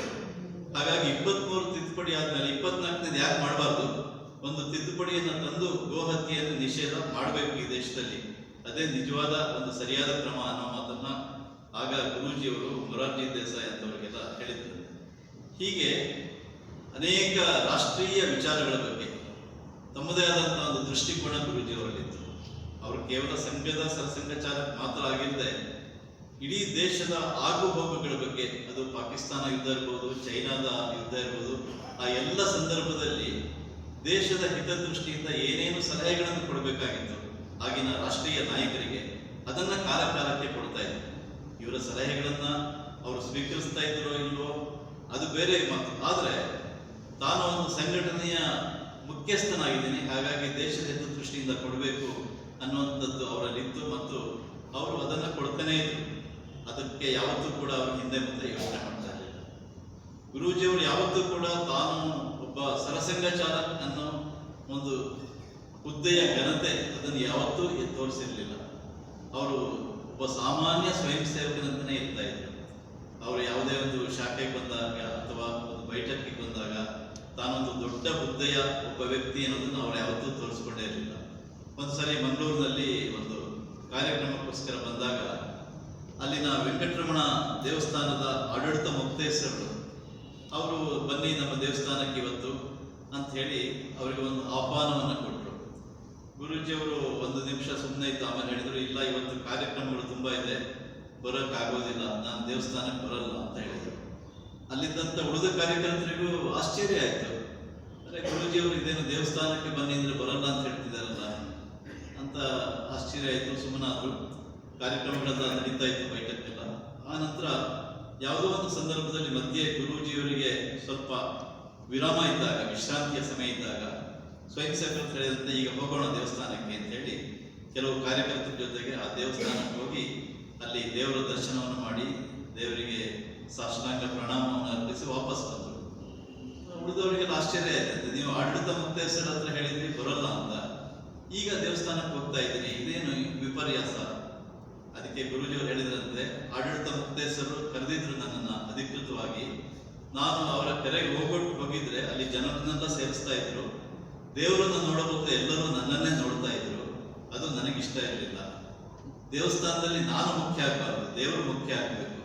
ಅದಕ್ಕೋಸ್ಕರ ಆ ಸಂದರ್ಭದಲ್ಲಿ ನಾನು ಹೋಗಲಿಲ್ಲ. ಆದರೆ ಬೇರೆ ಸಂದರ್ಭದಲ್ಲಿ ನಾನು ಯಾಕೆ ಹೋದೆ ಅಂದರೆ, ದೇವರ ದರ್ಶನ ನನಗೂ ಬಹಳ ಪ್ರೀತಿಯ ವಿಷಯ. ದೇವರನ್ನು ನೋಡಲೇಬೇಕು, ದೇವರಿಗೆ ಪ್ರಣಾಮವನ್ನು ಸಲ್ಲಿಸಬೇಕು. ಅದಕ್ಕೋಸ್ಕರ ಯಾವುದೇ ಕರೆಯನ್ನು ಬರದೇ ಇದ್ದ ಸಂದರ್ಭದಲ್ಲಿ ನಾನು ಹೋದೆ ಅನ್ನೋ ಮಾತನ್ನು ಹೇಳಿದರು. ಹೀಗೆ ಗುರೂಜಿಯವರು ಅವರು ಯಾವುದೇ ಪ್ರಸಿದ್ಧಿಗೆ ಅವರು ಯಾವತ್ತೂ ವಿಶೇಷ ಆದ್ಯತೆ ಕೊಟ್ಟಿರಲಿಲ್ಲ. ಪ್ರಸಿದ್ಧಿಯನ್ನು ಅವ್ರು ಬಯಸ್ತಾನೆ ಇರಲಿಲ್ಲ. ಪ್ರಸಿದ್ಧಿ ಪರಾಮುಖತೆ. ಅವರ ಫೋಟೋ ತೆಗೆಯೋದು ಕೂಡ ಬಿಡ್ತಾ ಇರಲಿಲ್ಲ. ಯಾರಾದರೂ ಫೋಟೋ ತೆಗಿಯೋಕೆ ಬಂದರೆ ಕೈ ಅಡ್ಡ ಹಿಡಿದು ಬಿಡ್ತಾ ಇದ್ರು. ಬಹುಶಃ ಒಂದೇ ಒಂದು ಸಾರಿ ಅವರು ಈ ರೀತಿ ನನ್ನ ಫೋಟೋ ತೆಗಿಬೇಡಿ ಅಂತ ಹೇಳಿದ್ದು ಅವರ ಕೊನೆಯ 1973ರಲ್ಲಿ ಬೆಂಗಳೂರಿಗೆ ಬಂದಾಗ ಘೋಷ್ ಶಿಬಿರದ ಸಂದರ್ಭದಲ್ಲಿ. ಆಗ ಅವರ ದೇಹ ಬಹಳ ಜೀರ್ಣ ಸ್ಥಿತಿಯಲ್ಲಿತ್ತು. ಆಗ ಅವರು ಏನೂ ಮಾತಾಡಲಿಲ್ಲ. ಹೇಗೂ ದೇಹ ಹೊರಟೋಗ್ತಾ ಇದೆ, ಇನ್ನು ಎಷ್ಟಾದರೂ ಫೋಟೋ ತೆಕ್ಕೊಳ್ಳಿ, ಪರವಾಗಿಲ್ಲ ಅಂತ ಬಹುಶಃ ಸುಮ್ಮನೆ ಇದ್ದಿರ್ಬೋದು. ಇಲ್ಲದೇ ಇದ್ರೆ ಅವರು ತಮ್ಮ ಫೋಟೋವನ್ನು ಕೂಡ ತೆಗೆಯೋದಕ್ಕೆ ಬಿಡ್ತಾ ಇರಲಿಲ್ಲ. ಪ್ರಸಿದ್ಧಿಯಿಂದ ಬಹಳ ದೂರ ಇದ್ರು. ಯಾವ ರೀತಿ ನೆಹರು ಪಟೇಲ್ ಅವ್ರ ಜೊತೆಗೆ ಅವರು ಬಹಳ ಉನ್ನತ ಹಂತದಲ್ಲಿ ರಾಜಕೀಯದ ಬಗ್ಗೆ ಮಾತಾಡ್ತಾ ಇದ್ರು, ಅದೇ ತರ ಸ್ವಯಂ ಸೇವಕರ ಜೊತೆಗೆ, ಒಬ್ಬ ಸಾಮಾನ್ಯ ಸ್ವಯಂ ಸೇವಕರ ಜೊತೆಗೆ ಗೋಲಿ ಆಡೋದ್ರಿಂದ ಹಿಡಿದು ಸಣ್ಣ ಸಣ್ಣ ಮಕ್ಕಳಿಗೆ ಕತೆ ಹೇಳೋದ್ರಿಂದ ಹಿಡಿದು ಮನೆಗಳಿಗೆ ಬಂದಾಗ ಅಲ್ಲಿನ ತಾಯಂದಿರು, ಅಲ್ಲಿನ ಅಕ್ಕ ತಂಗಿಯರ ಜೊತೆಗೆ ಪ್ರೀತಿಯಿಂದ ಕುಟುಂಬದ ಬಗ್ಗೆ ಮಾತಾಡೋದು, ಈ ರೀತಿಯ ಒಬ್ಬ ಸಾಮಾನ್ಯರಲ್ಲೇ ಸಾಮಾನ್ಯನಾಗಿ ಅವರು ಇರ್ತಾ ಇದ್ರು. ಅವರಲ್ಲಿ ಯಾವತ್ತೂ ಕೂಡ ನಾನೊಬ್ಬ ದೊಡ್ಡ ಸರಸಂಘ ಚಾಲಕ, ದೊಡ್ಡ ಹುದ್ದೆ, ನನಗೆ ಅನೇಕರ ಪರಿಚಯ ಇದೆ ಅಂತ ಅವರಿಗೆ ಅನ್ನಿಸ್ತಾ ಇರಲಿಲ್ಲ. ಟೈಮ್ಸ್ ಆಫ್ ಇಂಡಿಯಾ ಗ್ರೂಪ್ನ ಇನ್ನೊಂದು ಪತ್ರಿಕೆ ಧರ್ಮಯುಗ, ಅವರೊಂದ್ಸಲ ಎಲ್ಲ ದೇಶದ ಪ್ರಮುಖ ನಾಯಕರ ಹತ್ರ ಒಂದು ಸಂದರ್ಶನ ಮಾಡಿದ್ರು, ಒಂದು ಸಮೀಕ್ಷೆ. ಆ ನಂತರ ಕೊನೆಗೆ ಅವರು ಕೇಳಿದ್ರಂತೆ, ನಿಮ್ಮ ಜೀವನದ ಉದ್ದೇಶದ ಕುರಿತು ಸಂಕ್ಷಿಪ್ತವಾಗಿ ಬರೆದುಕೊಡಿ ಅಂತ. ಅದರಲ್ಲಿ ನೆಹರು ಕೇಳಿದ್ರು, ಪಟೇಲ್ರು ಕೇಳಿದ್ರು, ಲಾಲ್ ಬಹದ್ದೂರ್ ಶಾಸ್ತ್ರಿ, ಯಾರ್ಯಾರು ದಿಗ್ಗಜರಿದ್ರು, ಗಣ್ಯ ವ್ಯಕ್ತಿಗಳು, ಅವರೆಲ್ಲರಿಗೂ ಕೇಳಿದ್ರು. ಹಾಗೆ ಗುರೂಜಿಯವರಿಗೂ ಕೂಡ ಕೇಳಿದ್ರು. ಆಗ ಎಲ್ಲರೂ ಒಂದೊಂದು ಪ್ಯಾರ, 2 ಪ್ಯಾರ ಹೀಗೆಲ್ಲ ಜೀವನದ ಉದ್ದೇಶ ಬರೆದುಕೊಟ್ಟಿದ್ರು. ಗುರೂಜಿಯವರು ಮಾತ್ರ 2 ಶಬ್ದಗಳು ಬರೆದುಕೊಟ್ಟಿದ್ರು. ಆ 2 ಶಬ್ದ ಮೈ ನಹಿ ತು ಹಿ.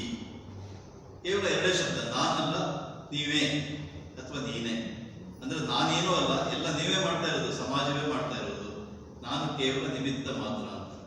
ಇದನ್ನ ಅನೇಕ ಸಂದರ್ಭಗಳಲ್ಲಿ ನಾವೆಲ್ಲ ಸಂಘದ ಬೈಠಕ್ಗಳಲ್ಲಿ, ಸಮಾವೇಶಗಳಲ್ಲಿ ಉಲ್ಲೇಖ ಮಾಡ್ತಾನೆ ಇರ್ತೀವಿ. ಅಂದ್ರೆ ಇಷ್ಟೊಂದು ನಿಸ್ಪೃಹತೆಯಿಂದ ಕೇವಲ ಸಮಾಜೋನ್ಮುಖಿಯಾಗಿ ಸಮಾಜ, ದೇಶ, ರಾಷ್ಟ್ರದ ಕುರಿತೇ ಚಿಂತನೆ ಮಾಡ್ತಾ ಇದ್ದಂತ ಬಹುಶಃ ಇನ್ನೊಬ್ಬ ನಾಯಕ ನಮಗೆ ಸಿಗೋದಿಲ್ಲ. ಕೇವಲ ಸಂಘಕ್ಕೆ ಮಾತ್ರ ಅಲ್ಲ, ಇಡೀ ದೇಶಕ್ಕೆ.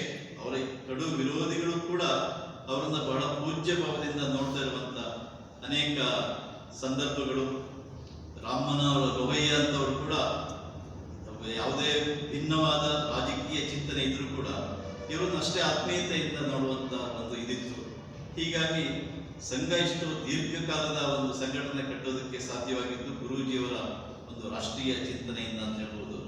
ಉಳಿದ ಎಲ್ಲ ಭಾಗವನ್ನು ಮುಕುಲ್ ಕನೆಕ್ಟರ್ ಸವಿಸ್ತವರು ವಿವರಿಸಿದರೆ ಇವತ್ತಿಗೂ ಕೂಡ ನಮಗೆ ಪ್ರೇರಣೆ ಸಿಗುವಂತಹದ್ದು ಈ ರೀತಿಯ ಗುರೂಜಿಯವರ ರಾಷ್ಟ್ರೀಯ ಚಿಂತನೆ. ನಿಜವಾಗಿ ರಾಷ್ಟ್ರೀಯತೆ ಅಂದರೆ ಏನು ಅಂತ ಅರ್ಥ ಮಾಡ್ಕೋಬೇಕು.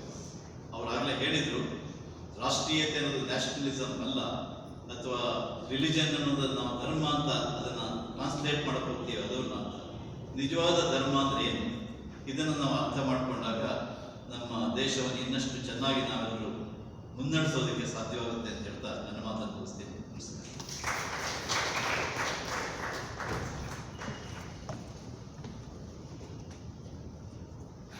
ಕಾರ್ಯಕ್ರಮದ ಕೊನೆಯ ಭಾಗ ವಂದನಾರ್ಪಣೆ. ಸುಮಾರು 3-4 ತಿಂಗಳ ಮುಂಚೆ ನಾವು ಈ ಗುರೂಜಿಯವರ ಬಗ್ಗೆ ಮಾತಾಡಲಿಕ್ಕೆ ಯಾರನ್ನು ಕರಿಬೇಕು ಅಂತೇಳಿ ಆಡಳಿತ ಮಂಡಳಿ ಸದಸ್ಯರು ಚರ್ಚೆ ಮಾಡಿದಾಗ ಬಂದಂಥ ಹೆಸರು ಶ್ರೀಯುತ ಮುಕುಲ್ ಕಾನಿಟ್ಕರ್ ಅವರು. ಹಾಗಾಗಿ ಅವರು ನಿಮ್ಮ ಜೊತೆ ಇಮೇಲ್ ವ್ಯವಹಾರ ನಡೆಸಿ ನಮಗೂ ಅವ್ರಿಗೂ ಅನುಕೂಲವಾಗತಕ್ಕಂಥ ಇವತ್ತಿನ ನಿಶ್ಚಯ ಆಯಿತು. ಅದರ ಪ್ರಕಾರ ಇವತ್ತಿನ ಅತ್ಯಂತ ವಿದ್ವತ್ಪೂರ್ಣ ಭಾಷಣವನ್ನು ಕೇಳಿದ್ವಿ ನಾವು ಅನ್ನೋದರಲ್ಲಿ ಯಾವುದೇ ಸಂಶಯ ಗೊತ್ತಿಲ್ಲ. ಯಾವ ರೀತಿ ಮುಕುಲ್ ಕಾನಿಟ್ಕರ್ ಅವರು ಗುರೂಜಿಯವರ ಚಿಂತನೆಯಲ್ಲಿ ವಿಶೇಷವಾಗಿರುತ್ತವರು ಈ CAA ಬಗ್ಗೆ ಏನಿರ್ತದೆ ಎಲ್ಲ ಕಡೆ ದೇಶದಲ್ಲಿ ಚರ್ಚೆ ಹೋರಾಟ ಎಲ್ಲದು ಅದರ ಬಗ್ಗೆ ಹೆಚ್ಚು ಮಹತ್ವ ಕೊಟ್ಟು ಮಾತಾಡಿದರು ಅನ್ಸುತ್ತೆ. ಅಂದರೆ ಗುರೂಜಿಯವರ ದೃಷ್ಟಿಯಲ್ಲಿ ರಾಷ್ಟ್ರೀಯತೆ ಈ ವಿಚಾರವನ್ನು ವಿಶೇಷ ಗಮನದಲ್ಲಿಟ್ಟುಕೊಂಡು ಅವರು ಮಾತಾಡಿದರು. ಮತ್ತು ವಿಶೇಷವಾಗಿ ರಾಷ್ಟ್ರೀಯತೆ ಅನ್ನೋ ಕಲ್ಪನೆ ಇದೆಯಲ್ಲ ಅದನ್ನು ನಾವು ಸಂಕುಚಿತಗೊಳಿಸ್ಕೊಂಡ್ಬಿಟ್ಟಿದ್ದೀವಿ, ಅದನ್ನು ವಿಶಾಲವಾದ ಅರ್ಥದಲ್ಲಿ ಯೋಚನೆ ಮಾಡಬೇಕು ಅಂಥೇಳಿ ಗುರೂಜಿಯವರ ವಿಚಾರ ಆಗಿತ್ತು ಅನ್ನೋದನ್ನು ಇವತ್ತಿನ ದಿನ ಮುಕುಲ್ ಕಾನಿಟ್ಕರ್ ಅವರು ತಿಳಿಸಿದ್ದಾರೆ. ಹಿಂದೆ ನನಗೆ ಸೂರ್ಯನಾರಾಯಣ ರಾಯ್ ಒಂದು ಭಾಷಣ ಜ್ಞಾಪಕ ಬರುತ್ತೆ. ಅವರೊಂದ್ಸರಿ ಭಾಷಣ ಮಾಡ್ತಾ ಹೇಳಿದರು, ಇರೋ ಒಬ್ಬ ವಿಷ್ಣುವಿಗೆ ಸಹಸ್ರನಾಮಾರ್ಚನೆ ಮಾಡ್ತೀವಿ, ಅದೇ ವಿಷ್ಣುವಿಗೆ 12 ಹೂವನ್ನು ಯೇಸು ಏನು ಮಹಾ ಕೃಷ್ಣ ಅಲ್ಲ ಏನು ಮಹಾ ಅಂತ ಹಾಕ್ಬಿಟ್ರೆ ಅವರು ನಮ್ಮವರಾಗ್ತಿರ್ತಾರೆ. ಹಾಗಾಗಿ ಶತಪೂರ್ಣ ಕುಶಾಲರು ಯಾವ ರೀತಿ ಭಾರತೀಯರಲ್ಲಿ ಸಮ್ಮಿಲನ ಆಗೋದ್ರು ಹಾಗೆ ಪಾರ್ಸಿಗಳು ಆಗೋದ್ರು, ಅದೇ ರೀತಿ ಮುಸಲ್ಮಾನರು ಮತ್ತು ಕ್ರಿಶ್ಚಿಯನ್ರು ಕೂಡ ಹಿಂದೂಗಳಾಗಬೇಕು ಎಂಬುದೇ ಭಾರತದ ಒಂದು ಭಾರತ ವಿಚಾರ ಆಗಬೇಕು. ಮತ್ತು ಇದನ್ನು ನಾವು ಹೇಳೋದಲ್ಲ, ಅವರು ಅರ್ಥ ಮಾಡ್ಕೊಂಡು ಆಕ್ಸೆಪ್ಟ್ ಮಾಡ್ಕೋಬೇಕು ಅನ್ನೋ ಸಂಗತಿಯನ್ನು ಉಲ್ಲೇಖ ಮಾಡಿದ್ದಾರೆ. ಮತ್ತು ವಿಶೇಷವಾಗಿ GDP ಎಲ್ಲ ಮುಖ್ಯವಾದ್ದು ಕಾಂಪ್ರಹೆನ್ಸಿವ್ ನ್ಯಾಷನಲ್ ಪವರ್, ಆ ಸಂಗತಿಯನ್ನು ಪ್ರಾರಂಭದಲ್ಲೇ ಉಲ್ಲೇಖ ತಿಳಿಸಿದ್ದಾರೆ. ಈ ರೀತಿ ರಾಷ್ಟ್ರೀಯ ವಿಚಾರವನ್ನು ಗುರೂಜಿಯವರನ್ನು ಅನೇಕ ಉದಾಹರಣೆಗಳ ಮೂಲಕ ಅತ್ಯಂತ ಸವಿಸ್ತಾರವಾಗಿ ನಮಗೆಲ್ಲರಿಗೂ ಅರ್ಥವಾಗುವಂತೆ ತಿಳಿಸಿಕೊಟ್ಟಂಥ ಸನ್ಮಾನ್ಯ ಶ್ರೀ ಮುಕುಲ್ ಕಾನಿಟ್ಕರ್ ಅವರಿಗೆ ತಮ್ಮೆಲ್ಲರ ಪರವಾಗಿ ಮಿಥಿಕ್ ಸೊಸೈಟಿಯ ಪರವಾಗಿ ಅನಂತ ಧನ್ಯವಾದಗಳನ್ನು ಅರ್ಪಣೆ ಮಾಡ್ತೀನಿ. ಸಂಸ್ಥೆಯ ಅಧ್ಯಕ್ಷರಾದಂಥ ಶ್ರೀಯುತ ಕೆ ನರಹರಿಯವರು ಅವರಿಗೆ ಶಾಲೆ ಹೊರಿಸಬೇಕು.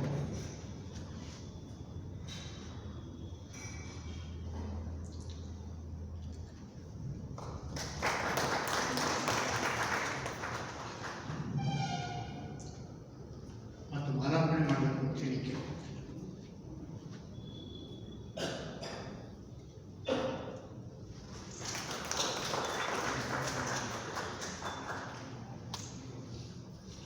ಇವತ್ತಿನ ಕಾರ್ಯಕ್ರಮದ ಅಧ್ಯಕ್ಷತೆ ಶ್ರೀಯುತ ದೂಗು ಲಕ್ಷ್ಮಣ್ ಅವರು ವಹಿಸಿದರು. ದೂಗು ಲಕ್ಷ್ಮಣ್ ಅವರು ಯಾವ ವಿಚಾರಗಳನ್ನು ಗುರೂಜಿಯವರು ಪ್ರಸ್ತಾವನೆ ಮಾಡಿದ್ರು, ಮಾತಾಡ್ತಾ ಇದ್ರು, ಅದೇ ವಿಚಾರಗಳನ್ನು ಸುಮಾರು 40 ವರ್ಷಗಳ ಕಾಲ ಪತ್ರಿಕೆಗಳಲ್ಲಿ ಬರೆದಂಥವರು. ಅದಕ್ಕೋಸ್ಕರನೇ ನಾವು ಇವತ್ತು ಅವರನ್ನು ಅಧ್ಯಕ್ಷರಾಗಿ ಆರಿಸಿ. ನನಗೆ ಜ್ಞಾಪಕ ಇದ್ದಾಗ 75ರಿಂದ ಅವರ ಲೇಖನಗಳು ಓದುವಂಥ ಸೌಭಾಗ್ಯ ನನಗೆ ಸಿಕ್ಕಿದೆ. ಹಾಗಾಗಿ ಪ್ರತಿ ಸಂಗತಿಯೂ ನಮ್ಮ ಗೌರವ ಕಾರ್ಯದರ್ಶಿಗಳು ಉಲ್ಲೇಖ ಮಾಡದಂತೆ ಸಾಮಾಜಿಕ ಕಳಕಳಿ, ರಾಷ್ಟ್ರೀಯ ಕಳಕಳಿ ಇರ್ತಕ್ಕಂಥ ಲೇಖನಗಳನ್ನೇ ಗುರೂಜಿಯವರು ದೂಗು ಲಕ್ಷ್ಮಣ್ ಅವರು ಬರೆಯೋದು. ಇನ್ನೊಬ್ಬ ಪತ್ರಕರ್ತರು ಹೇಳಿದರು, ನನ್ನ ಲೇಖನಿ ಕೇವಲ ದೇಶ ಮತ್ತು ಸಮಾಜದ ಹಿತದೃಷ್ಟಿಯಿಂದ ಮಾತ್ರ ಬರೆಯೋದು ಅಂಥೇಳಿ. ಅದೇ ರೀತಿ ಒಂದು ವ್ರತವನ್ನು ಪಾಲನೆ ಮಾಡ್ಕೊಂಡು ಬಂದೇನೆ ಅನಿಸುತ್ತೆ ಶ್ರೀಯುತ ಲಕ್ಷ್ಮಣ್ ಅವರು ಕೂಡ. ಸಮಾಜಕ್ಕೋಸ್ಕರ, ಸಮಾಜದ ತಿದ್ದಕ್ಕೋಸ್ಕರ, ರಾಷ್ಟ್ರೀಯತೆಗೋಸ್ಕರ ತಮ್ಮ ಲೇಖನವನ್ನು